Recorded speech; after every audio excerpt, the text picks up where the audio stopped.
जुल्म देखा है सुंदर हवेली की दरो दीवार ने। काश काश मैं पैदा ही ना होता। अगर मैं पैदा ना हुआ होता तो शायद आज गुलाम मेरी जगह होता और वो तमाम बादशाहत जो मैंने देखी है वो उसकी होती। आशा,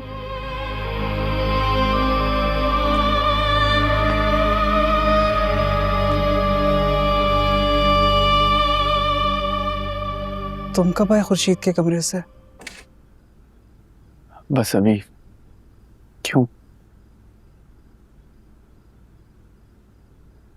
क्या कह रही थी तुम्हारी फूफी अम्मा? बस ये पूछने आई। आशा, तुम्हें कोई खास बैर है मुझसे? जब भी बात करते हो जहरीले अंदाज में करते, तंज में डूबे हुए जुमले होते हैं तुम्हारे। दुनिया भर से तो हमदर्दी जताते हो, मेरे साथ होने वाली ज्यादती तुम्हें अब तक नजर क्यों नहीं आई? उल्टा तुम तो अपनी माँ के दुश्मनों को अपने दिल के करीब रखते हो। इस हवेली में आंसुओं का सैलाब आया हुआ है। किसके आंसुओं में कितना दर्द है पता ही नहीं चलता। आप क्यों उठ ही रही हैं अभी तक? मेरे मुंह से तो बस बात निकल गई थी, लेकिन तुम्हारी फूफी अम्मा ने तो पकड़ ली कि उनके यहाँ बेटी पैदा हुई, जबकि ऐसा नहीं है। मुर्दा बेटा पैदा हुआ था उनके यहाँ। अगर कल को तुम्हारी फूफी अम्मा ने तुम्हारे बाबा के सामने शोर मचा दिया बेटी बेटी का, तो उन्हें तो यही लगेगा ना कि मैंने कुछ कहा है। मैं सच कह रही हूं, मेरे मुंह से तो बस निकल गया था। गलती पे गलती करे जा रही हैं आप। आपकी नाम में भी हाँ छुपी है। एक जरा सा भी अक्लमंद इंसान ये बात का अंदाजा लगा सकता है कि अम्मा पप्पो के यहाँ बेटी हुई थी, और अगर नहीं हुई थी तो आपको ये राज खुलने का डर क्यों है?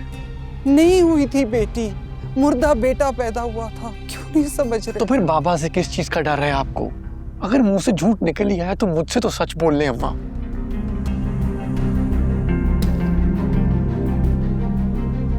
तुम्हारे बाबा ने कौन सा मुझे सब कुछ बताया था?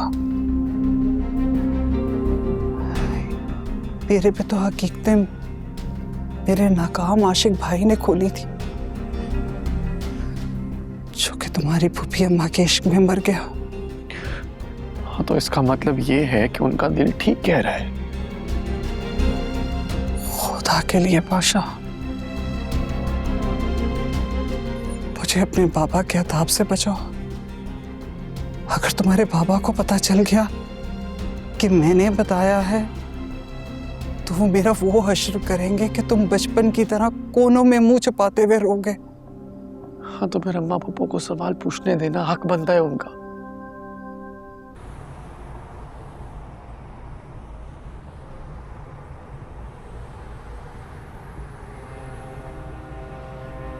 एक बात याद रखना, जिंदगी में ना हमेशा लोग तुम्हारी अच्छाई को नहीं समझेंगे।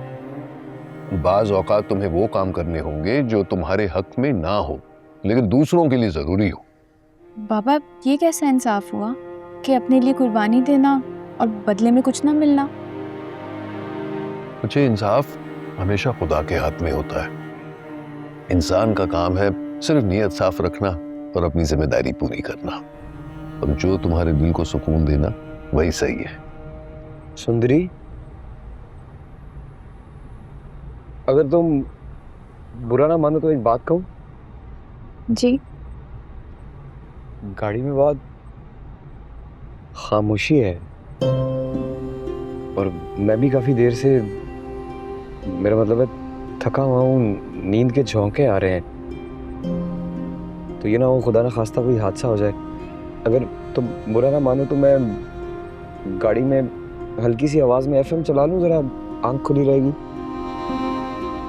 गाड़ी आपकी है तो मर्जी भी आपकी है। नहीं, वो कहते हैं ना कि शौक के माहौल में ऐसे एफएम वगैरह चलाना अच्छी बात नहीं होती। सफ़र की कैफियत में जो हालात कह रहे हैं वो ही करना चाहिए।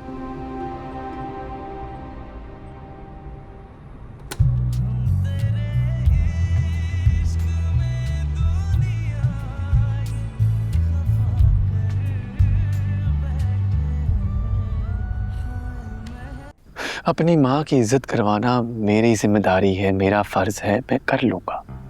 तुम्हारे पापा क़यामत ले आएंगे। यार तो मैं टाल दूंगा क़यामत। कैसे? वो मेरा मसला है माँ, मेरा मसला है।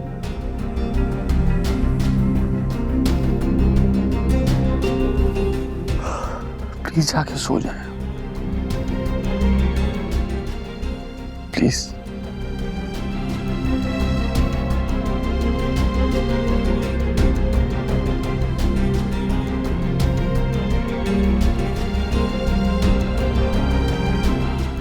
अम्मा,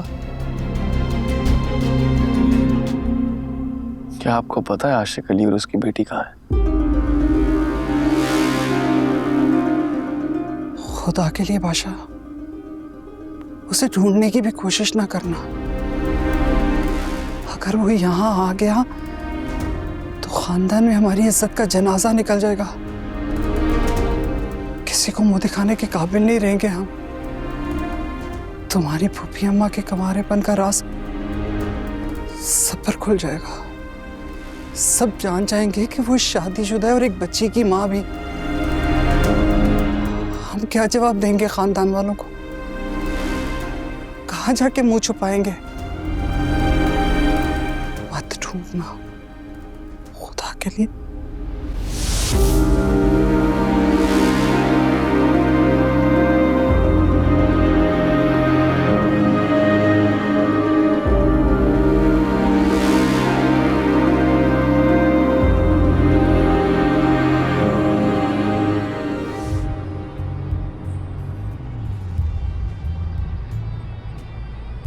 तुम रेडियो सुनती हो? नहीं, पापा सुनते थे खबरें। तुम्हें तुम्हारी माँ की कोई बात याद है? अम्मा की तो कोई बात याद नहीं है। वो मुझे पैदा करते ही मर गई थी। तुम्हें तुम्हारे ननिहाल वालों को भी कुछ पता नहीं है? नहीं, मेरा कोई ननिहाल नहीं है। फिर तो सच में तुम्हारा कोई रिश्तेदार नहीं है? कोई सहेली वगैरह? सहेलियां तो बहुत हैं, लेकिन वो पिछले गांव में रह गई। हम अभी कुछ दिन पहले ही शिफ्ट हुए हैं यहाँ, लेकिन हमारे पड़ोसी ना बहुत अच्छे हैं। चल। अभी कुछ दिन तो मैं इनके आश्रय पर ही रह लूँगी। तुम्हारे बाबा गवर्नमेंट जॉब करते थे ना? जी। चलो अच्छी बात है। उनकी पीएफ निकलवा लेना, इंशाल्लाह गुजारा हो जाएगा। हमारे जो मालिक मकान है ना, चाचा जमान, वो बहुत अच्छे आदमी हैं और वो बाबा के भी दोस्त है। वो ज़रूर मेरी मदद करेंगे। चलो अच्छा है।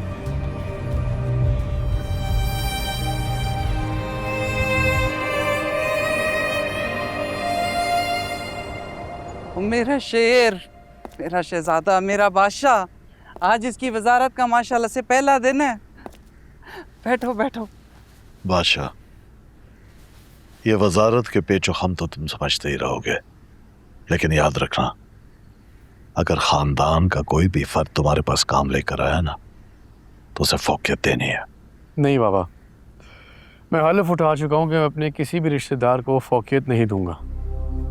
ये सरकारी हल्फ महज दिखावा होते हैं। इन हल्फ पे कभी किसी को अमल करते हुए देखा है तुमने? ये कोई हमारे खानदान का रिवाज तो नहीं जिसे बदला ना जा सके। मैं सरकार का हिस्सा हूँ और जो मैंने हल्फ उठाया है वो ज़्यादा ताकतवर है मेरे ख़ानदानी रवायात और रवाज से। अच्छा, ठीक है। हमें वजारत से मतलब था जो अल्लाह ने हमें दिलवा दी। अब तुम्हारी मर्जी है कि जैसे तुम इस वजारत को चलाओ। अल्लाह ने हमारी इज्जत रख ली। वैसे वो आपको पता ना, डॉक्टर एक जनाजा लेकर आया था।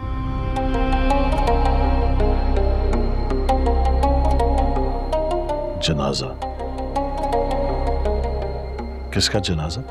पता नहीं, कोई मरीज था, उसका जनाजा लाया था और अब उसकी बेटी के साथ है वो। कहीं उसे गुलाम ने नाम तो नहीं बता दिया?